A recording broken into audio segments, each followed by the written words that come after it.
Bismillahirrahmanirrahim. Assalamualaikum warahmatullahi wabarakatuh. Waalaikumsalam warahmatullahi wabarakatuh.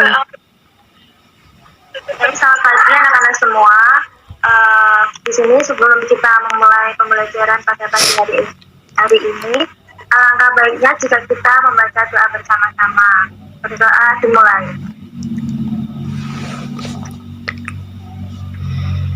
Berdoa selesai. Nah, selanjutnya yaitu di sini Bu Guru akan mengabsen kehadiran dulu. Yang pertama Mbak Isna Nurrosidah. Hadir, Bu. Selanjutnya Eva Nur Khalifah. Hadir, Bu. Yang selanjutnya yaitu Mbak Uswatun Hasanah. Hadir. Selanjutnya yaitu Mbak Tri Pujiastuti. Hadir. Nah, sekarang berarti untuk hari ini hadir semua ya. Nah, selanjutnya kita di sini kita akan belajar tentang hukum Archimedes. Nah, sebentar, Guru mau share screen dulu.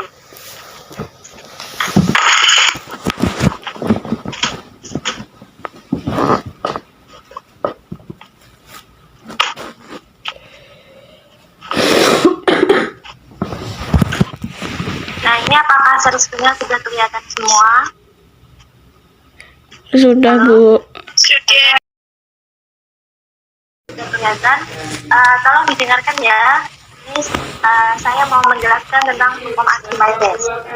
Jadi, pengertian dari hukum Archimedes.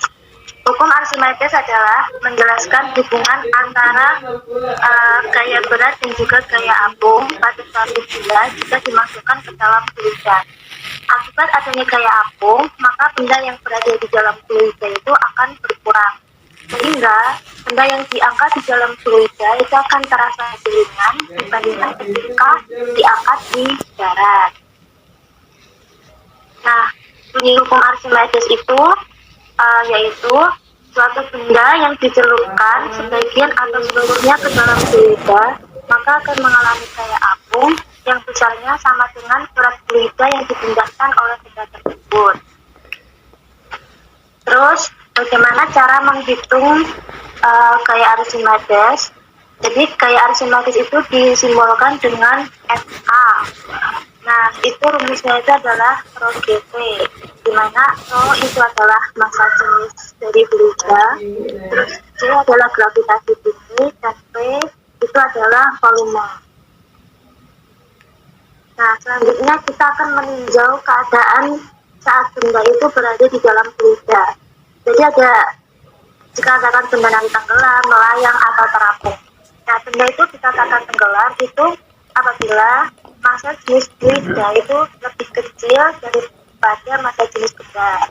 Contohnya yaitu besi. Jika dimasukkan ke dalam air, maka besi tersebut akan tenggelam. Mengapa? Karena massa jenisnya air itu lebih kecil daripada massa jenis besi.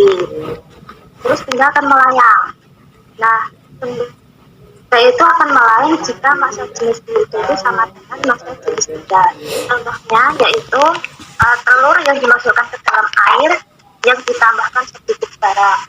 Itu nanti telurnya akan melayang. Jika tidak percaya, anak-anak bisa mencoba ya di rumah. Terus benda dikatakan terapung. Nah, benda itu akan terapung jika massa jenis fluida itu lebih besar daripada massa jenis benda. Contohnya itu adalah styrofoam yang akan terapung jika dimasukkan ke dalam air. Jadi styrofoam itu kan massa jenisnya itu lebih kecil daripada massa jenis air. Makanya styrofoam kalau ditaruh di air dia akan terapung. Nah, sekarang penerapan hukum Archimedes dalam kehidupan sehari-hari.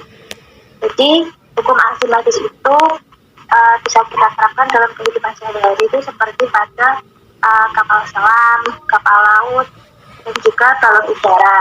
Gitu.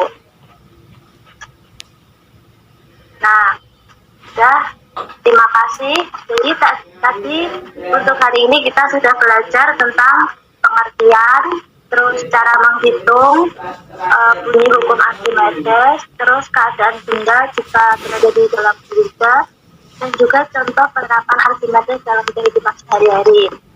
Dari anak-anak semua, apakah ada yang ditanyakan atau mungkin ada yang kurang jelas, bisa ditanyakan.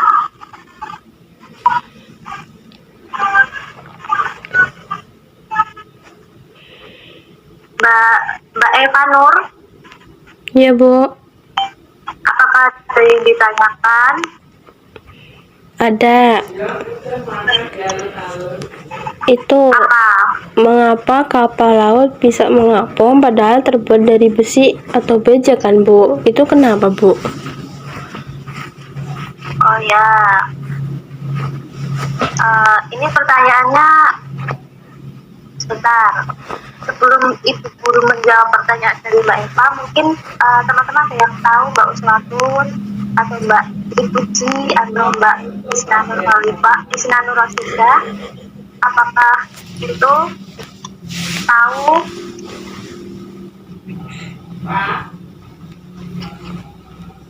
Mbak Ipuji, Mbak Uswatun, izin menjawab, Bu. Ya, Mbak Isna, silakan. Jadi mengapa kapal itu bisa terapung? Padahal kapal terbuat dari besi. Karena hal ini terjadi karena gaya angkat kapal sebanding dengan berat kapal. Kapal laut memiliki bentuk berongga sehingga volume air yang dipindahkan akan lebih besar dan gaya angkat ke atas pun juga menjadi lebih besar. Sudah, apakah ada tambahan jawaban atau cukup?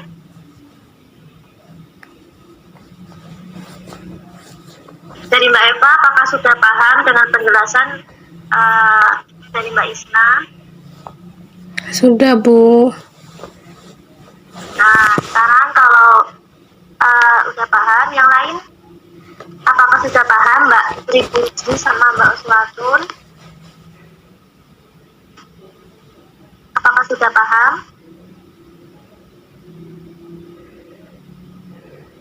Sekarang kalau sudah paham, Ibu Guru akan memberi kalian tugas kelompok.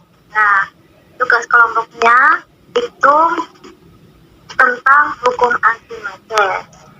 Untuk kelompoknya saya bagi dulu.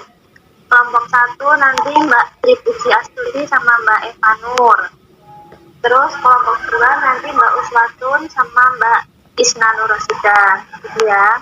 Nah, topiknya tentang apa? Topiknya itu tentang hukum Archimedes. Nah, tugasnya adalah setiap kelompok itu mencari sebuah masalah yang berkaitan dengan topik. Jadi, mencari masalah yang berkaitan dengan hukum Archimedes. Kemudian merumuskan hipotesis, mengumpulkan data, dan menguji hipotesis, dan kemudian menyimpulkan hasil yang kalian peroleh. Nanti setelah selesai tugas ini kita bahas bareng di pertemuan selanjutnya, gitu ya. Jadi waktu mengerjakan tugas kelompok ini itu adalah 1 minggu. Apakah ada pertanyaan mengenai tugas kelompok ini? Apakah ada pertanyaan? Tidak ada, Bu. Nah, jika sudah tidak ada pertanyaan, dan ini waktunya, bentar.